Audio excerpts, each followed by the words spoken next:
Dear students, तो हम जो इंट्रोडक्टरी मेडिसिनल केमिस्ट्री पढ़ रहे हैं उसमें हम डिफरेंट टाइप्स की ड्रग्स पढ़ रहे हैं। तो आज जो हम इसमें ड्रग्स पढ़ने जा रहे हैं उनको हम वो होती हैं सेंट्रल नर्वस सिस्टम एजेंट्स। उन ड्रग्स को हम बोल देते हैं सेंट्रल नर्वस सिस्टम एजेंट्स, या एक कॉमन नेम हम इनके लिए यूज़ कर लेते हैं ट्रैंक्विलाइजर्स। तो आप ये नाम भी ध्यान रखिएगा कि सेंट्रल नर्वस सिस्टम एजेंट्स को हम ट्रैंक्विलाइजर्स भी बोल देते हैं। अब ये सेंट्रल नर्वस सिस्टम एजेंट्स होते क्या हैं एक्चुअल में? तो सेंट्रल नर्वस सिस्टम, जिसको हम शॉर्ट में CNS बोल देते हैं, C for central, N for nervous, S for system. ये एजेंट्स क्या होते हैं? Include sedatives and hypnotics. यानी इनमें वो दवाइयाँ आती हैं जिनको हम सिडेटिव्स और हिप्नोटिक्स बोलते हैं। अब ये सिडेटिव्स और हिप्नोटिक्स क्या है, अभी हम बात करेंगे इसके बारे में। That act as CNS depressants. तो ये जो ये वाले एजेंट्स होते हैं CNS एजेंट्स, ये CNS डिप्रेसेंट्स की तरह काम कर देते हैं। अब पहले देख लेते हैं कि सिडेटिव्स और हिप्नोटिक्स हम किसको बोल रहे हैं। ये वो दवाइयाँ होती हैं सिडेटिव्स और हिप्नोटिक्स जो हमारी, जैसे हमें कोई टेंशन हो जाए, उस टेंशन में जो रिलीव करे, हमें टेंशन में आराम दे, या हम कह सकते हैं हमारी नींद को, जैसे टेंशन होगी तो नींद नहीं आती है, अब उस नींद को थोड़ा सा इंड्यूस करे, थोड़ा सा बढ़ा दे, तो ताकि हमें आराम मिल सके। तो उन दवाइयों को हम सिडेटिव्स या हिप्नोटिक्स बोल देते हैं, और ये एक्ट एज CNS डिप्रेसेंट्स काम करती हैं। डिप्रेसेंट्स मतलब जो हम जैसे देखो, टेंशन अगर हो रही है, किसी चीज़ का डर है, किसी चीज़ की चिंता है, तो कई बार हम लोगों को डिप्रेशन हो जाता है। ठीक है, आपने बहुत सारे लोगों में ये सुनी भी होगी बीमारी की, आजकल तो बहुत ज़्यादा कॉमन है कि डिप्रेशन हो गया है। तो डिप्रेशन में जो काम करने वाली दवाइयाँ हो गई वो कहलाती हैं CNS डिप्रेसेंट्स। ठीक है, और ये क्या काम करती हैं? Which reduce restlessness and emotional tension. तो जो हमें टेंशन हो गई है उसको रिड्यूस करती हैं, और उस टेंशन के वजह से जो हम आराम नहीं कर पा रहे हैं उसको हम बोल देते हैं रेस्टलेसनेस। ठीक है, तो उस रेस्टलेसनेस को भी रिड्यूस कर देती, कम कर देती हैं। ठीक है, ताकि हम आराम हो जाए, क्योंकि नींद को थोड़ा सा बढ़ा रही हैं, तो नींद जब बढ़ा रही हैं तो आराम अपने आप ही हो जाएगा। तो इनका काम होता है हमारी टेंशन को कम करना। ठीक है, जो ट्रैंक्विलाइजर्स होते हैं एक्चुअल में वो हमारी टेंशन को, वो टेंशन किसी भी वजह से हो सकती है, तो उसको कम करना। CNS depressants are used for the treatment of anxiety. अब वही एंग्जाइटी क्या, वही जो मैं अभी बात करती कि हमें कोई किसी चीज़ की चिंता है या डर वाली जो फीलिंग होती है उसको हम एंग्जाइटी बोल देते हैं। फियर डर होता है, टेंशन तो आपको पता ही है, डिस्टर्बेंस ऑफ माइंड, जो माइंड की डिस्टर्बेंस है, दिमाग की जो डिस्टर्बेंस है, इन सारी बीमारियों में ये CNS डिप्रेसेंट्स जो हैं वो यूज़ किए जाते हैं। तो इसमें जो आपके यहाँ सिलेबस में है वो दो दवाइयाँ हैं। तो पहली हम उसमें पढ़ने जा रहे हैं फिनोबार्बिटल। अब ये फिनोबार्बिटल कैसे बना रहे हैं वो हम इसमें सिंथेसिस देख लेंगे। तो आप ये ध्यान रखिएगा कि सेंट्रल नर्वस सिस्टम एजेंट्स कौन कौन से हैं। तो पहला उसमें फिनोबार्बिटल है, उसके बाद हम सेकेंड कंपाउंड पढ़ेंगे डाइजेपम। अच्छा, अब ये कैसे बना? तो सबसे पहले हमने इसमें ले लिया बेंजाइल साइनाइड। अब ये बेंजाइल साइनाइड बेंजीन रिंग से, अगर यहाँ पर CH2 ग्रुप जुड़ा हुआ है, ये जो हमारा यहाँ पर मैंने दिखा रखा है, यहाँ पर एक कार्बन है और 2 हाइड्रोजन है, तो इसको हम इस तरह से भी लिख सकते हैं। तो ये CH2 ग्रुप हो गया। ठीक है, तो बेंजीन से अगर CH2 ग्रुप जुड़ा हुआ है तो उस ग्रुप को हम बोल देते हैं बेंजाइल, और क्योंकि इसमें आगे साइनाइड ग्रुप जुड़ा हुआ है तो इसका नाम हो गया बेंजाइल साइनाइड। तो बेंजाइल साइनाइड की हम रिएक्शन करा रहे हैं एसिडिक कंडीशन में। H+ का मतलब होता है हमने यहाँ एसिडिक कंडीशन ली हुई है, और एसिडिक कंडीशन में हम ETOH, अब ये ETOH क्या है? ET का मतलब होता है इथाइल ग्रुप, मैंने यहाँ पर लिख भी दिया है। ET मीन्स होता है इथाइल, और इथाइल ग्रुप तो आपको पता ही होगा C2H5। तो आप इसको चाहे तो C2H5OH लिख सकते हैं, और चाहे आप ETOH। तो कई बार बुक में ये ETOH लिखा हुआ होता है, तो इसलिए मैंने इसको यहाँ पर लिखा है स्पेशली, ताकि आप कभी बुक पढ़ें तो आपको समझ में आए कि ये ET का क्या मतलब है। हो सकता है बहुत से स्टूडेंट्स को उसका मतलब पता भी हो। अब यहाँ से इसमें रिएक्शन में होता क्या है, ये जो साइनाइड ग्रुप होता है ये C+O में चेंज हो जाता है। इस ग्रुप को हम CO2 भी लिख सकते हैं। ठीक है, या आप इसको C+O फिर ये O और C2H5, कैसे भी आप इसको लिख सकते हैं। तो ये जो रिएक्शन होती है एक्चुअल में ये पर्टिकुलर एक नेम रिएक्शन है, और रिएक्शन का नाम होता है ये पिनर रिएक्शन। ठीक है, तो वो मैं पूरा डिटेल में नहीं बता रही हूँ क्योंकि रिएक्शन तो बहुत बड़ी है वो, तो पूरी मैकेनिज्म बताना बड़ा थोड़ा मुश्किल है। बस आप इतना ध्यान रखिएगा कि इस रिएक्शन में बेंजाइल साइनाइड में जो साइनाइड ग्रुप है वो इस वाले ग्रुप में चेंज हो जाता है, यानी CO2 में चेंज हो जाता है। फिर हम इसके बाद क्या करते हैं, इसके बाद नेक्स्ट स्टेप में इसकी रिएक्शन कराई जाती है डाई इथाइल ऑक्जेलेट से। तो ये है हमारा डाई इथाइल ऑक्जेलेट। ठीक है, देखिए ऑक्जेलिक एसिड हम कैसे बनाते हैं। डाई इथाइल ऑक्जेलेट अगर मैं बात करूँ, ये हमारा है जो ऑक्जेलिक एसिड है। ठीक है, ऑक्जेलिक एसिड में फिर अगर हम ये H हटाकर इसकी जगह C2H5 कर दें, या जिसको मैंने ET लिखा हुआ है, तो ये हमारा कहलाएगा डाई इथाइल ऑक्जेलेट। अब इस डाई इथाइल ऑक्जेलेट की रिएक्शन से होगा क्या, यहाँ पर ये कंपाउंड इससे रिएक्ट करेगा और देखिए इस कंपाउंड से ये बन रहा है। ठीक है, इसके साथ रिएक्शन से। अब इसमें और इसमें क्या चेंज है, इसमें क्या हो रहा है, ये वाला जो CH2 ग्रुप है इस पर जाकर रिएक्शन हो रही है। तो इस पर जाकर रिएक्शन देखो, यहाँ पर ये C डबल बॉन्ड OET तो वैसा का वैसा ही है, यहाँ पर ये CH2 है और आप अगर यहाँ देखें तो ये CH हो गया है, क्योंकि यहाँ कार्बन के हमें 3 बॉन्ड दिखाई दे रहे हैं और एक बॉन्ड इसमें ऑब्वियसली है ही, तो ये CH है। ठीक है, अब देखिए इसकी रिएक्शन मैं आपको समझा दे रही हूँ। CH2 ग्रुप पर यानी कि रिएक्शन हो रही है, तो मैंने यहाँ ये दोनों H2 ऐसे बना दिए हैं और CH2 से हमारा जो है एक तरफ तो ये CO2ET जुड़ा हुआ है और दूसरी तरफ हमने इसमें बेंजीन रिंग जोड़ रखी है, तो बेंजीन के लिए मैं फिनाइल लिख दे रही हूँ। ठीक है, हमारी ये रिएक्शन है। अब इसमें होता क्या है, यहाँ पर रिएक्शन से देखिए इसमें और इसमें सिर्फ इतना चेंज है कि ये वाला ग्रुप अगर आप देखें, यहाँ पर H2 था, यहाँ पर एक H है, यानी एक H खत्म हुआ है और उसकी जगह ये सारा का सारा ग्रुप जो है वो आ गया है। ठीक है, अब यही हमें देखना है कि ये ग्रुप आया कैसे है। तो यहाँ पर क्या हो, आप सिंपल सा, मैं बहुत आसान सी भाषा में आपको अगर समझाऊं तो देखिए कार्बन ज़्यादा इलेक्ट्रोनेगेटिव है, H हमारा कम इलेक्ट्रोनेगेटिव है, तो हम देख सकते हैं कि कार्बन पर नेगेटिव चार्ज स्लाइटली नेगेटिव होगा, मैं आपको फुल बना दे रही हूँ, और यहाँ पर पॉजिटिव चार्ज है। ठीक, अब अगर हम ऐसे ही देखें, यहाँ पर भी कार्बन और ऑक्सीजन में ऑक्सीजन ज़्यादा इलेक्ट्रोनेगेटिव है और कार्बन जो है इलेक्ट्रोपॉजिटिव हुआ। तो ब्रेकेज जो होती है हमेशा जहां पर भी आपको नेगेटिव और पॉजिटिव दिखाई दे रहा है, हालांकि ये फुल नेगेटिव नहीं है, इसको फुल नेगेटिव मत समझ लीजिए, ये स्लाइटली नेगेटिव है, इस तरह से दिखा सकते हैं। तो ब्रेकेज जनरली ऐसे हो जाएगी, यहाँ पर ब्रेकेज टूट जाएगा बॉन्ड, और क्या होगा, इसका पॉजिटिव पार्ट इसके नेगेटिव पार्ट से मिलेगा और इसका नेगेटिव पार्ट इसके पॉजिटिव पार्ट से मिलेगा। ठीक है, तो यहाँ पर क्या हो गया, C2H5OH, तो C2H5OH यहाँ पर अलग हो जाएगा। ठीक, अब इस कार्बन से हमें जोड़ देना है ये पूरा ग्रुप, तो यानी अगर मैं इसको लिखूँ अब ये CH रह जाएगा, तो ये हमारा CH रह गया। ठीक है, और यहाँ पर हमारा एक CO2ET तो जुड़ा ही हुआ है और यहाँ हमारी इससे बेंजीन रिंग जुड़ी हुई है, और इस CH से हम आगे, मतलब अगर मैं इसको ये H ऐसे लिख दूं और यहाँ पर एक बॉन्ड बना के, अब क्या जुड़ेगा, यहाँ पर ये C है, C से जुड़ा हुआ है डबल बॉन्ड, C से फिर आगे एक बॉन्ड बना हुआ है, उस C से भी डबल बॉन्ड O है, फिर O है और फिर हमारा C2H5 है। तो देखिए यही तो कंपाउंड बना जो हमारा यहाँ पर था। ये बेंजीन रिंग हो गई, बेंजीन रिंग से आगे एक कार्बन हो गया, कार्बन से जुड़ा हुआ एक हाइड्रोजन जिसको हमने शो नहीं कर रखा है, फिर ये CO2ET हमने यहाँ लिख दिया एज इट इज़, और फिर कार्बन से आगे एक बॉन्ड बनाया, यहाँ पर बॉन्ड बना हुआ है, ये डबल बॉन्ड O, इसका मतलब यहाँ पर एक कार्बन भी है, तो वो carbon C double bond O और उसके आगे फिर वही CO2ET, तो ये हमारा पूरा ग्रुप हो गया CO2ET। तो इस तरह से ये रिएक्शन हो रही है, तो आप इसको ऐसे समझ सकते हैं। जनरली हम ऑर्गेनिक रिएक्शन को इस नेगेटिव पॉजिटिव से ज़्यादा अच्छे से समझ सकते हैं, हालांकि पूरी जो मैकेनिज्म है वो थोड़ी सी मतलब होती है ऐसी है, लेकिन मैकेनिज्म में क्या होगा वहाँ पर हम कुछ इसको अलग तरीके से दिखाएंगे, तो आप अगर इसके नेगेटिव पॉजिटिव में समझेंगे तो ज़्यादा ईजिली आपको समझ में आ जाएगा। तो ये रिएक्शन से हमें यहाँ पर कंपाउंड मिल जाता है। अब ये जो कंपाउंड हमें मिला इसको हम हीट करा देते हैं। हीट कराने से होगा ये कि जो ये C डबल बॉन्ड O यानी कार्बन मोनोऑक्साइड है वो इसमें से निकल जाती है। इसको हीट कराने का रीज़न भी यही है कि हमें ये CO को निकालना है इसमें से, और क्योंकि ये गैस है तो कह सकते हैं कि इस रिएक्शन का ड्राइविंग फोर्स भी है।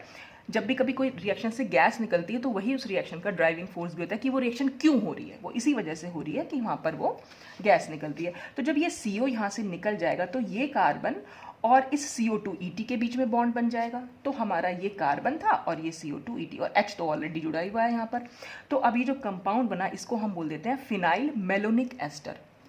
मेलोनिक एस्टर एक्चुअल में एक कंपाउंड है ये CH2 है, यहाँ पर CO2ET जोड़ देते हैं और यहाँ पर CO2ET, ये होता है हमारा मेलोनिक एस्टर।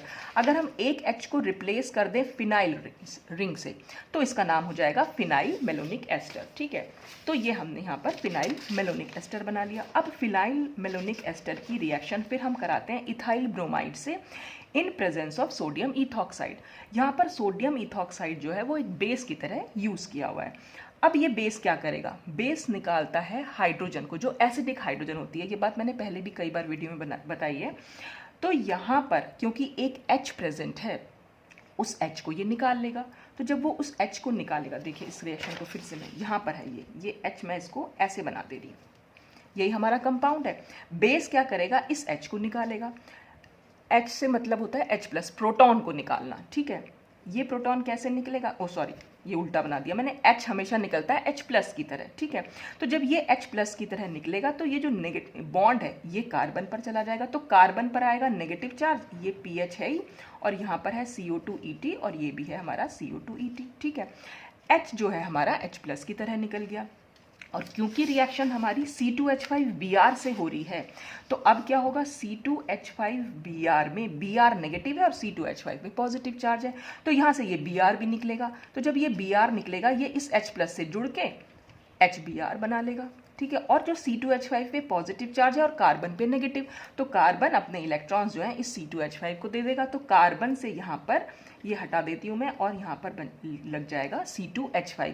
तो पहले इसका नाम था फिनाइल मेलोनिक एस्टर, अब इसका क्या नाम हो जाएगा, इथाइल फिनाइल मेलोनिक एस्टर, क्योंकि इसमें बस हमने इथाइल ग्रुप को इंट्रोड्यूस कराया। और कैसे इंट्रोड्यूस कराया वो मैंने आपको रिएक्शन बताई दी।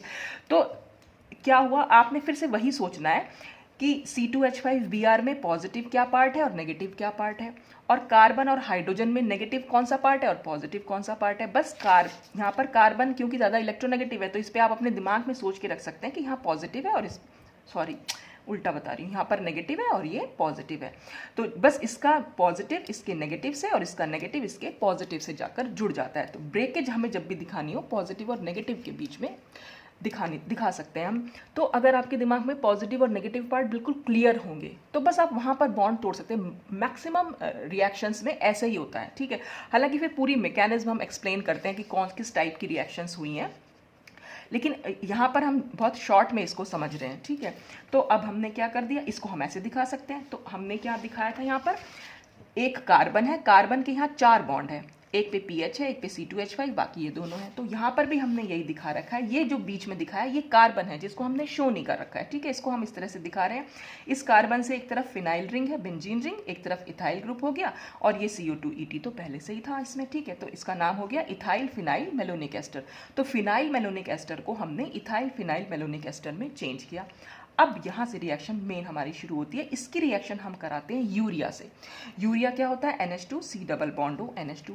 इस यूरिया से जो रिएक्शन होती है उस रिएक्शन के बाद हमें फिनोबार्बिटल, हमारी जो है दवाई जो हम ड्रग बनाने जा रहे थे, वो हमें मिल जाती है और इसमें 2ETOH यानी 2 मॉलिक्यूल्स इथाइल एल्कोहल के निकल जाते हैं। अब ये रिएक्शन हुई कैसे, देखिए हमने क्या ले रखा है कंपाउंड, हमारा तो ये कंपाउंड था।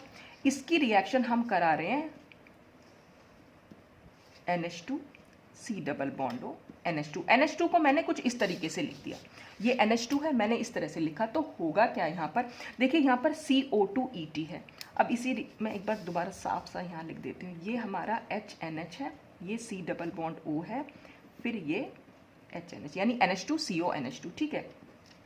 अब इसी ग्रुप को मैं सिर्फ इतना दिखा दे रही हूँ, यहाँ पर C double bond O OET, ठीक, C double bond O OET, और इससे तो हमारी एक फिनाइल रिंग और एक C2H5 जुड़ा हुआ है। तो रिएक्शन एक्चुअल में हमें निकालने 2ETOH। देखिए यहाँ पर भी वही है, नाइट्रोजन और हाइड्रोजन, नाइट्रोजन पर नेगेटिव चार्ज है, हाइड्रोजन पर पॉजिटिव चार्ज है। फिर कार्बन और ऑक्सीजन, ऑक्सीजन पर नेगेटिव चार्ज है और कार्बन पर पॉजिटिव चार्ज है। ब्रेकेज यहीं पर हो जाएगी, ठीक है। तो ये जो ETOH है, एक तो ये ETOH और एक ये वाला ETOH, यानी कि 2 इथाइल अल्कोहल जो हैं इसमें से निकल जाएंगे, और इस कार्बन, क्योंकि कार्बन पर पॉजिटिव चार्ज आ गया जब ये OET निकला, ये पॉजिटिव और ये नेगेटिव जो है आपस में बॉन्ड बना लेते हैं। तो ये हमारे पास क्या हो जाएगा, C डबल बॉन्ड O, ये NH, और NH से नीचे जुड़ा हुआ है C डबल बॉन्ड O, और इसका भी सिर्फ NH बचेगा, और NH से यहाँ पर भी C डबल बॉन्ड O, और ये दोनों जुड़े हुए हैं इस कार्बन से, और कार्बन से एक फिनाइल रिंग है, और हमने यहाँ पर एक C2H5 दिखा रखा है। तो बस ये जो कंपाउंड हमारा बन के आया, यही तो दिखाया हुआ है। यहाँ पर हमने क्या कर रखा है, ये बेंजीन रिंग हो गई, बेंजीन रिंग से एक कार्बन हो गया, कार्बन से आगे C2H5, ये तो हमने एज इट इज लिख दिया।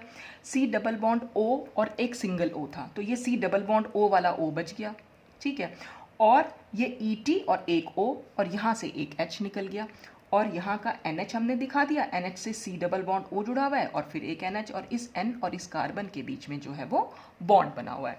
तो बस इस तरह से हम इसकी रिएक्शन फिनोबार्बिटल कैसे बना वो हम यहाँ पर क्लियर कर सकते हैं। तो मैं आपको ये बताना चाह रही थी कि आपको बस पॉजिटिव और नेगेटिव अगर पता है, हालांकि ऐसे हम क्लियरली दिखाते हैं, पूरी मैकेनिज्म में अगर हम जाएंगे तो एक्चुअल में हुई यही रिएक्शन है, ठीक है। वो बस हमने अपने आप को समझाने के लिए बस पॉजिटिव नेगेटिव कर दिया है। एक्चुअल में जैसे होता क्या है, अगर मैं आपको पूरा एक मैकेनिज्म एक बार बता भी दूँ, देखिए C double bond O OET, बस ये दिखा रही हूँ मैं आपको, और यहाँ पर है NH2, या मैं इसको ऐसे ऐसे, और ये एक बॉन्ड और बना हुआ है इसका, और यहाँ पर ये इलेक्ट्रॉन्स हैं इसके पास, ठीक है। ज़्यादातर रिएक्शन में क्या है, अगर आपको कहीं NH2 और C डबल बॉन्ड O दिखाई दे रहा है, उन दोनों के बीच में बॉन्ड बनता ही बनता है। बना कैसे है, अब आप ये देख लीजिए, यहाँ पर क्या होगा, ये जो इलेक्ट्रॉन्स है, नाइट्रोजन के पास इलेक्ट्रॉन्स है, C डबल बॉन्ड O में क्या होता है, ये ऑक्सीजन ज़्यादा इलेक्ट्रोनेगेटिव है, तो ये बॉन्ड पेयर के इलेक्ट्रॉन को अपनी तरफ खींच लेगा। तो जब ये बॉन्ड पेयर के इलेक्ट्रॉन को खींच लेगा तो हमारे पास क्या हो जाएगा, CO माइनस, और C पे पॉजिटिव चार्ज, क्योंकि बॉन्ड पेयर के इलेक्ट्रॉन यहाँ जा चुके हैं, तो कार्बन पर पॉजिटिव चार्ज आ गया। अब क्या करेगा, ये जो नाइट्रोजन के इलेक्ट्रॉन्स हैं, ये इलेक्ट्रॉन अपना नाइट्रोजन जो है वो इस कार्बन को दे देगा। तो नाइट्रोजन इस कार्बन को जब देगा तो अब हम क्या लिख सकते हैं इसको, C फिर O माइनस, यहाँ पर क्या हो जाएगा, एक N, ये H, और ये तो हमारा OET है ही, ठीक है। और नाइट्रोजन ने क्योंकि अपने इलेक्ट्रॉन कार्बन को दिए हैं, तो कार्बन का पॉजिटिव चार्ज तो खत्म हो गया क्योंकि उसको इलेक्ट्रॉन मिल गए, लेकिन नाइट्रोजन से इलेक्ट्रॉन जो है दूर चले गए, तो अब इस पर आ जाएगा पॉजिटिव चार्ज। अब क्या होगा, यहाँ पर ये जो नेगेटिव चार्ज है ये वापस से अपनी जगह पर आएगा। तो जैसे ही ये वापस अपनी जगह आएगा तो अब, और हाँ ये बॉन्ड यहाँ ऑलरेडी बना हुआ है, ये जो मैंने दिखा नहीं रखा है आपको, यहाँ पर ये ऑलरेडी यहाँ पर अटैच है ना, ये बॉन्ड यहाँ पर ऑलरेडी है। तो जैसे ही ये चार्ज यहाँ पर वापस आएगा, कार्बन के 5 बॉन्ड हो जाएंगे, कार्बन के 5 बॉन्ड तो होते ही नहीं है। तो क्या होगा, जैसे ही ये यहाँ पर आएगा, यहाँ से ये OET जो है वो निकल जाएगा। तो जब ये OET निकलेगा तो अब हमारे पास स्ट्रक्चर क्या हो जाएगा, C डबल बॉन्ड O, और यहाँ से हमने N प्लस और H ये जोड़ रखा है, ठीक है। अब क्या हुआ, क्योंकि नाइट्रोजन का पॉजिटिव चार्ज भी हमें खत्म करना है, हमने एक न्यूट्रल मॉलिक्यूल से शुरू किया था, तो हमें एक न्यूट्रल मॉलिक्यूल ही चाहिए, पॉजिटिव चार्ज स्पीशीज नहीं रखेंगे हम। तो क्या होगा, ये यहाँ से H प्लस H जो है अपने इलेक्ट्रॉन नाइट्रोजन को देकर, यानी इस बॉन्ड को अगर हम यहाँ शिफ्ट कर दें तो ये निकल जाएगा। तो यहाँ से OET निकला, और OET कैसे निकला, ये बॉन्ड जो है यहाँ पर शिफ्ट हुआ है, ठीक है। तो O पे नेगेटिव चार्ज है और ET इस तरह से, और यहाँ से H प्लस आ गया, तो ये दो आपस में मिलके ETOH बना लेंगे, और जब नाइट्रोजन पर इलेक्ट्रॉन पहुँच जाएंगे तो नाइट्रोजन का पॉजिटिव चार्ज भी खत्म हो जाएगा। तो हमारा जो स्ट्रक्चर होगा C double bond O NH हो जाएगा। तो यही हमने यहाँ दिखा रखा है, C double bond O NH। तो ये एक्चुअल में पूरी मैकेनिज्म है, लेकिन इतना मैं डिटेल में नहीं बता, तो कहाँ जहाँ जहाँ ज़रूरत होती है तो मैं थोड़ा बहुत बता देती हूँ। पर आपको जैसे एग्जाम में जल्दी से करना है तो आप बस, अगर आपके दिमाग में पॉजिटिव नेगेटिव क्लियर हैं तो फिर आप आराम से वहाँ बॉन्डिंग करके निकाल सकते हो। तो पूरी मैकेनिज्म एक्चुअल में इस तरीके से, जहाँ भी मैंने सब जगह बताई, कहीं ना कहीं कुछ ना कुछ मैकेनिज्म जरूर इन्वॉल्व हुई है, पर मैं हर जगह डिटेल में नहीं बता रही हूँ। तो जहाँ जहाँ ज़रूरत है बस वहाँ वहाँ मैंने आपको बता दिया है, ठीक है। तो ये हमारा फिनोबार्बिटल इस तरह से फॉर्म हो जाता है।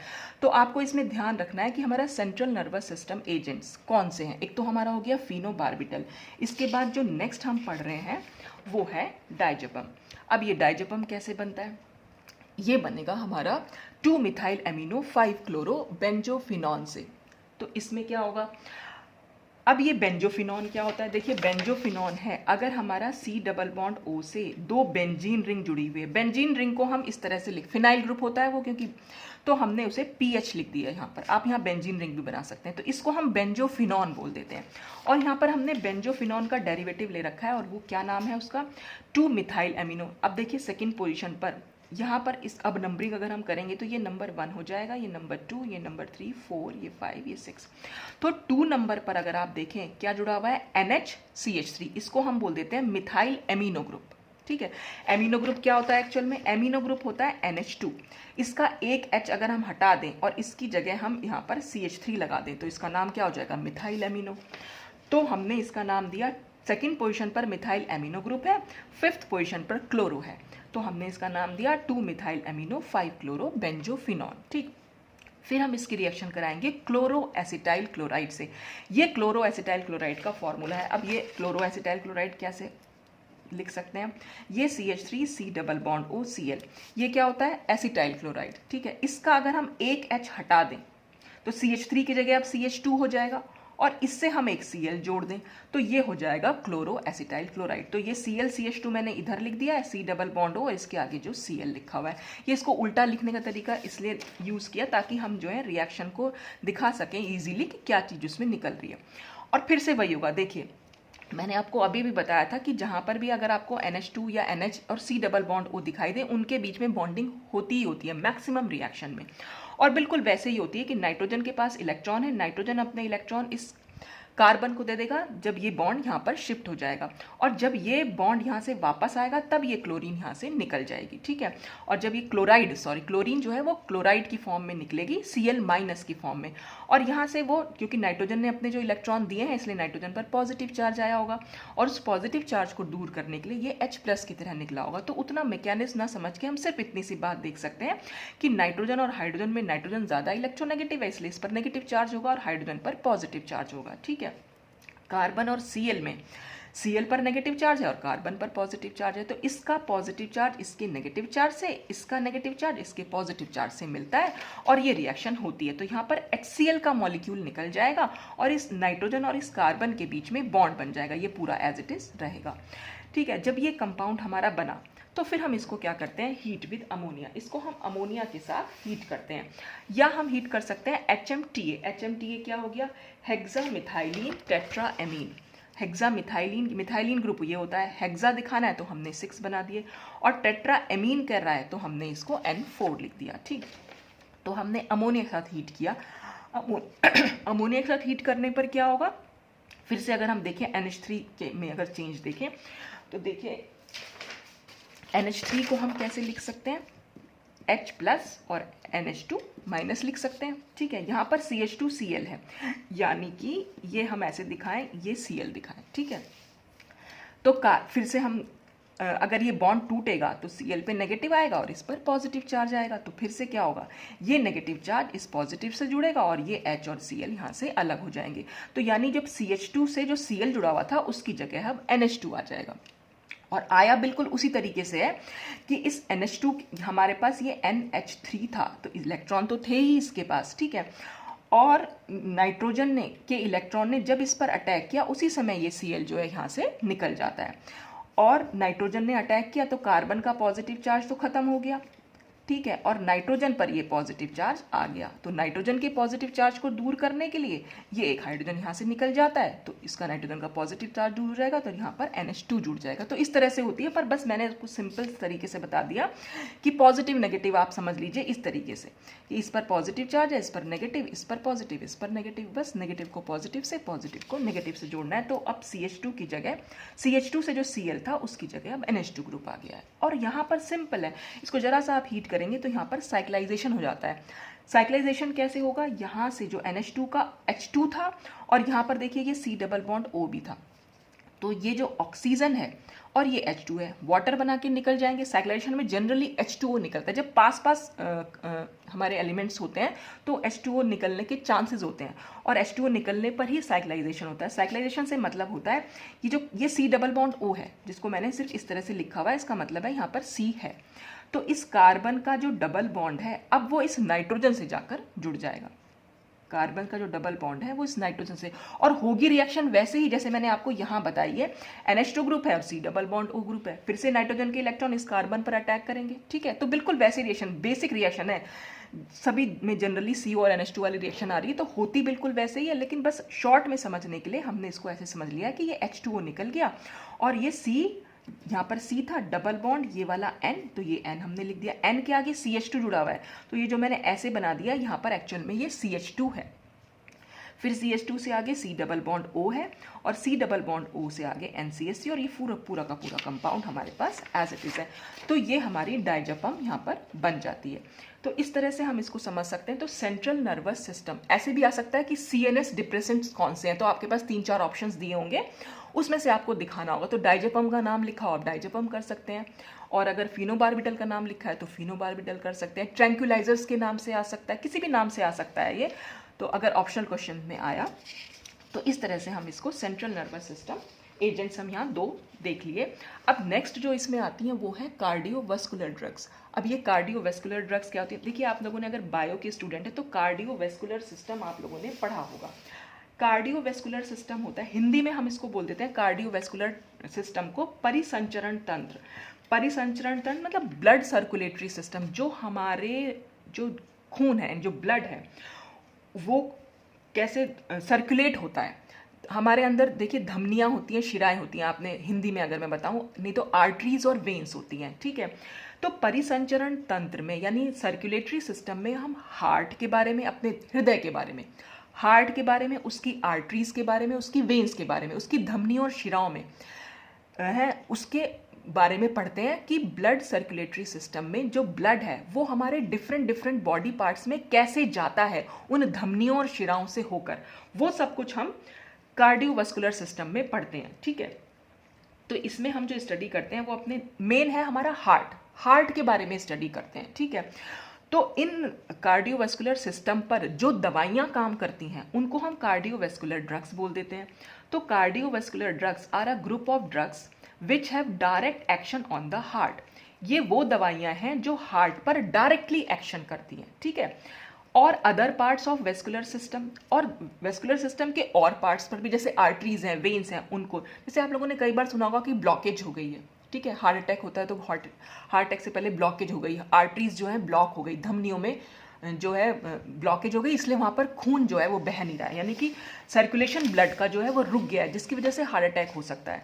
तो ये दवाइयाँ उन्हीं चीज़ों को कम करने के लिए कि ताकि हमारी आर्टरीज या वेन्स में ब्लड जो है अच्छे से सर्कुलेट हो सके, हमारे डिफरेंट बॉडी पार्ट्स में जा सके, तो हार्ट अटैक को रोक सके।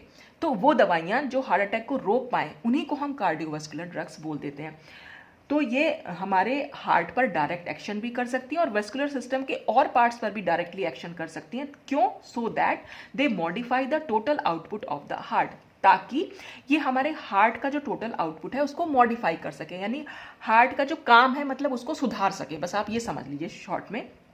या फिर the distribution of blood to certain parts of the circulatory system, जो हमारे सर्कुलेटरी सिस्टम के डिफरेंट पार्ट्स हैं, बॉडी पार्ट्स पर ब्लड का जो डिस्ट्रीब्यूशन हो रहा है वो ठीक से हो पाए। जैसे कई बार जो ब्लॉकेज हो जाती है तो वो ब्लड जो है ठीक से सर्कुलेट नहीं हो पाता, तो उसके ब्लड के सर्कुलेशन को मॉडिफाई करती हैं ये सारी दवाइयाँ, मतलब ये जो दवाइयाँ होती हैं ये उसमें। तो हम इसको कैसे यूज़ कर सकते हैं? They are useful in the treatment of, किस के ट्रीटमेंट में? Of high blood pressure. Blood pressure आजकल इतना हाई, सब जनरली आपने अपने पेरेंट्स को देखा भी होगा, बड़े बूढ़ों में हाई ब्लड प्रेशर रहता है, तो वो ब्लड प्रेशर को कम करने के लिए हम ये ड्रग्स ले सकते हैं। या फिर हार्ट फेलियर में एंजाइना। अब ये एंजाइना क्या होता है? एंजाइना होता है चेस्ट में पेन, कई बार छाती में बहुत तेज़ी से दर्द उठता है, क्योंकि ब्लड अगर ठीक से सर्कुलेट नहीं हो रहा होगा तो वो हमें फिर छाती में पेन देता है। हालांकि ये बहुत ज़्यादा खतरनाक बीमारी नहीं है, लेकिन ये एक साइन होता है कि हार्ट अटैक हमें कभी भी हो सकता है इन फ्यूचर, ठीक है। एंड हार्ट अटैक्स, तो मेनली जो है ये दवाइयाँ हार्ट अटैक के लिए। तो ये सारा जो कुछ है, हाई ब्लड प्रेशर से भी हार्ट अटैक हो सकता है, एंजाइना से हार्ट अटैक हो सकता है, और हार्ट फेलियर तो है ही अपने आप में। तो इन सब चीज़ों में, यानी इन सब डिजीज़ में या इन सब प्रॉब्लम्स में ये कार्डियोवास्कुलर ड्रग्स जो हैं वो ली जाती हैं। तो ये होती तो बहुत सारी हैं, लेकिन आपके यहाँ सिलेबस में जो है वो ग्लिसराइल ट्राइनाइट्रेट है, जिसको हम नाइट्रोग्लिसरीन भी बोल सकते हैं। तो ये ग्लिसरॉल से बनती है। ग्लिसरॉल हमारा ये है, ग्लिसरॉल का अगर हम नाइट्रेशन करा देते हैं तो हमें ग्लिसराइल ट्राइनाइट्रेट मिल जाता है। नाइट्रेशन के लिए हम नाइट्रिक एसिड यूज़ कर सकते हैं। तो नाइट्रिक एसिड एक्चुअल में HNO3 होता है, ये तो आपको पता ही होगा, तो मैंने उसको थोड़ा सा खोल के लिख दिया है ताकि हम रिएक्शन को समझ सकें। HONO2 हमने इसमें लिखा है, तो यहाँ पर होगा क्या कि ये जो H है और ये जो OH है, यहाँ से ये H2O यानी वाटर निकल जाएगा। हर पोजीशन से ये H और ये OH निकल जाता है, यहाँ से H निकलेगा और यहाँ से ये OH निकलेगा, तो 3 मोल्स ऑफ वाटर यहाँ पर निकल जाते हैं और CH2O से ये NO2 ग्रुप जो है जुड़ जाता है। तो CH2O से हमने यहाँ सब जगह NO2 ग्रुप जोड़ दिया है। तो ये नाइट्रेशन होता है कि H निकला और उसकी जगह हमारा नाइट्रो ग्रुप जो है इंट्रोड्यूस हो गया। तो यहाँ से हमें ग्लिसराइल टाइनाइट्रेट या नाइट्रोग्लिसरीन जो है वो फॉर्म हो जाती है। तो ये था कार्डियोवास्कुलर ड्रग्स। इसके बाद हमारी बस एक लास्ट ड्रग और बची है, उसको नेक्स्ट वीडियो में डिस्कस करेंगे। तो आज के लिए बस इतना ही। तो बस आप लोगों को सिर्फ इतना ध्यान रखना है कि ये जो ड्रग्स हैं, इन ड्रग्स के नाम ज़रूर याद रखिए। सिंथेसिस एक बार के लिए नहीं भी याद रखेंगे क्योंकि सिंथेसिस तो नहीं आने वाली, लेकिन फिर भी मैं आपको पहले भी बता चुकी हूँ, इनको एक बार अपनी आंखों के सामने से निकालना ज़रूरी है कि अगर आप बाई चांस स्ट्रक्चर भूल जाएं तो अगर आपको सिंथेसिस याद होगी तो आप स्ट्रक्चर जो है इजीली बना सकते हैं। और भाई सिंथेसिस तो आगे भी आपके काम आने वाली है, इसकी नहीं, लेकिन क्योंकि हर सिंथेसिस में कहीं ना कहीं कोई मैकेनिज्म जरूर जुड़ी हुई है और मैकेनिज्म ऑर्गेनिक केमिस्ट्री में बहुत ज़्यादा इंपॉर्टेंट है। तो आज नहीं काम आएगी लेकिन कल काम आ जाएगी। तो इसलिए सिंथेसिस को आप अवॉइड ना करें, या कोई भी रिएक्शन अगर आ रही है आप उसको अवॉइड ना करें ये सोचकर कि भाई अब की बार तो मल्टीपल चॉइस क्वेश्चंस आएंगे तो उसमें तो रिएक्शन आएंगी नहीं। लेकिन बेटा आपको याद कर, मतलब एक बार के लिए आपको सिंथेसिस दिमाग में बैठानी चाहिए। केमिस्ट्री आपको तभी, और स्पेशली ऑर्गेनिक केमिस्ट्री आपको तभी समझ में आएगी जब आप उसकी जो है कोई भी रिएक्शंस जो है उसको आप अच्छे से समझने की कोशिश करेंगे। तो आज के लिए बस इतना ही। Thanks for watching.